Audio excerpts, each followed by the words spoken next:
Hello friends, आज के हम अपने वीडियो में बात करेंगे एक एग्जाम्पल की।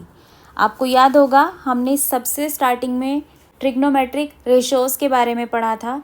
उसके बाद trigonometric ratios at different angles पढ़ा था, लाइक उसमें 0, 30, 45, 60 डिग्री और 90 डिग्री एंगल थे। इन एंगल्स पर हमने ट्रिग्नोमेट्रिक रेशोज़ निकाले थे।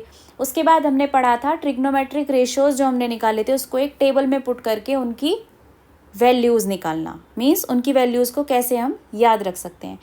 तो इस एग्जाम्पल में हम उस टेबल का यूज़ करके वैल्यूज़ को निकालेंगे। कुछ वैल्यूज़ हमें गिवन होगा और कुछ वैल्यूज़ हम निकालेंगे, राइट। सो चलिए स्टार्ट करते हैं। ये है एग्जाम्पल नंबर 6 आपकी एनसीईआरटी क्लास 10th बुक का। सो चलिए देखते हैं इसमें हमें क्या गिवन है। इस एग्जाम्पल में हमें दिया है एक ट्राइंगल ABC जिसका एंगल बी है राइट एंगल। ये एंगल हमारा राइट एंगल है। A B 5 centimetre. A B कौन सी साइड है? ये साइड दी है हमें 5 सेंटीमीटर। और क्या दिया है? Angle A C B equal to 30 degree. A C B angle कौन सा है? ये वाला, ये दिया है हमें 30 डिग्री। और अब क्या कह रहा है? Determine the length of side B C and side A C. B C और ए सी साइड की लेंथ हमसे निकलवा रहा है।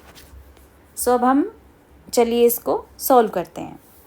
आपको याद होगा हमने कुछ ट्रिग्नोमेट्रिक रेशोज़ पढ़े थे जिनमें sine theta, cos theta, tan theta, cosec theta, sec theta और कोट थीटा थे।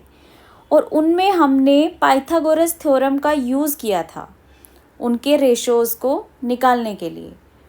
और पाइथागोरस थ्योरम में 3 साइड्स यूज़ होती हैं, हाइपोटेन्यूस, बेस और परपेंडिकुलर। में परपेंडिकुलर कौन सी साइड होती है? जो एंगल थीटा के अपोजिट होती है। मींस इसमें एंगल थीटा क्या है? Angle C 30। सो ये साइड हमारी ए बी साइड हमारी क्या हो जाएगी? परपेंडिकुलर। और एंगल थीटा के एडजेसेंट साइड क्या होती है? बेस। और ये साइड क्या होती है? हाइपोटेन्यूस। सो इस क्वेश्चन में हमसे बेस और हाइपोटेन्यूस निकालने को बोल रहा है। हमें एंगल थीटा दिया है और परपेंडिकुलर दिया है। सो अब हम उन रेशोज़ में से जो हमने पढ़े हैं वो रेशो लेंगे जिसमें हमें जो चीज़ें गिवन हैं, परपेंडिकुलर गिवन है और एंगल थीटा गिवन है, वो 2 चीज़ें यूज़ हो रही हैं और तीसरी हम इजीली निकाल सकें। सो ऐसे कौन कौन से रेशोज़ हैं जिसमें बेस और हाइपोटेन्यूस यूज़ होता है? मींस पहले हम बेस फाइंड करना है, BC। बेस फाइंड करने के लिए हमारे पास है परपेंडिकुलर और एंगल थीटा। सो हम कौन सा रेशियो यूज़ करें कि हमारा बेस निकल जाए? आपको याद होगा टेन थीटा क्या होता है? टेन थीटा क्या होता है? टेन थीटा होता है परपेंडिकुलर अपॉन बेस। परपेंडिकुलर क्या है यहाँ पर? A B. बेस क्या है? BC। अब यहाँ पर हमारे पास थीटा की वैल्यू भी है 30 डिग्री, ए बी की वैल्यू भी है 5 सेंटीमीटर। BC हमें निकालना है। हम इजीली निकाल सकते हैं। BC क्या हो जाएगा हमारा? BC हो जाएगा AB by tan theta. So BC is equal to AB क्या है? 5, टेन थीटा क्या है? 10, 30 डिग्री। सो BC की वैल्यू क्या आ जाएगी? 5 अपॉन टेन 30 की वैल्यू क्या होती है? हमने जो टेबल पढ़ा था उससे आपको याद होगा टेन 30 की वैल्यू होती है 1/√3। सो ये वैल्यू क्या आ जाएगी BC की? 5√3। अब हमारे पास AB भी है, BC भी है, ये आ जाएगी 5√3 सेंटीमीटर। सो हम इजीली AC निकाल सकते हैं बाय यूजिंग पाइथागोरस थ्योरम। हमें AC निकालना है। सो पाइथागोरस थ्योरम्स का स्टेटमेंट क्या कहता है? यूजिंग पाइथागोरस थ्योरम AC का स्क्वायर इक्वल टू क्या हो जाएगा? BC का स्क्वायर प्लस AB का स्क्वायर। सो ये क्या आ जाएगी? BC की वैल्यू है हमारे पास 5√3 3 का स्क्वायर प्लस 5 का स्क्वायर, ये वैल्यू क्या हो जाएगी 75 प्लस ये वैल्यू क्या हो जाएगी 25, ये क्या आ जाएगा 100। सो यहाँ से AC की वैल्यू क्या आ गई 10 सेंटीमीटर।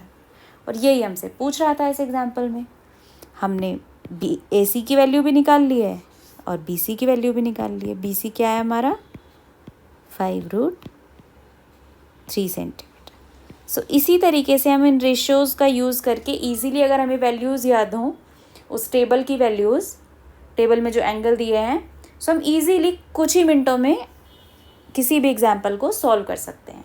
ओके फ्रेंड्स, सो चलिए एक और एग्जाम्पल सॉल्व कर लेते हैं। आपकी बुक का एग्जाम्पल नंबर 8। इस एग्जाम्पल नंबर 8 में क्या दिया है हमें, if sine A minus B equal to 1/2 cos A plus B equal to 1/2, और हमें दो कंडीशन दी हुई हैं कि A प्लस बी 0 और 90 डिग्री के बीच में होगा और A B से बड़ा होगा। तो हमसे ये क्या कह रहा है कि A और B की वैल्यू आप निकालिए। सो चलिए इसको सॉल्व करते हैं। हमें दिया क्या है, sine A minus B equal to 1/2। So आपको पता है कि साइन की टेबल में, जो हमने टेबल निकाली थी, उसमें 1/2 कौन से एंगल की वैल्यू होती है साइन के लिए, पता है आपको कौन से एंगल की वैल्यू होती है? ये होती है एंगल 30 डिग्री की value. So sine A minus B की वैल्यू यहाँ से क्या है 1/2, और ये क्या है साइन 30 डिग्री। इसको हम साइन 30 के इक्वल लिख सकते हैं 1/2 को। सो यहाँ से A माइनस बी की वैल्यू क्या आ जाएगी, A minus B equal to 30। ये हमारा एक इक्वेशन बन गया। दूसरी हमें क्या दिया हुआ है, कोस A प्लस बी की वैल्यू इक्वल टू 1/2। सो हमें ये भी पता है कि कोस की टेबल में 1/2 किसकी वैल्यू होती है, कोस 60 डिग्री की वैल्यू होती है हमारी 1/2। सो इसको हम 1/2 की जगह, इस 1/2 की जगह कोस 60 डिग्री लिख सकते हैं, राइट। सो यहाँ से A प्लस बी की वैल्यू क्या आ गई, A plus B equal to 60। ये हमारी सेकेंड इक्वेशन बन गई। अब जब हमारे पास एक ये इक्वेशन है, एक ये इक्वेशन है, सो इन दोनों इक्वेशन को सॉल्व कर लेंगे। ये आपको पता ही है इनको कैसे सॉल्व करना है। ये हमारी इक्वेशन नंबर 1, ये हमारी इक्वेशन नंबर 2। इसको सॉल्व करने के बाद ये क्या आ जाएगी value, 2A equal to 90, A equal to 45। A 45 आया और B क्या आएगा हमारा, B इक्वल टू आ जाएगा 15। यही वैल्यूज़ हमें निकालनी थी। सो इसी तरीके से हम इस टेबल का यूज़ करके जो हमने पढ़ी है, ईजीली कुछ ही मिनटों में अपना आंसर कैलकुलेट कर सकते हैं।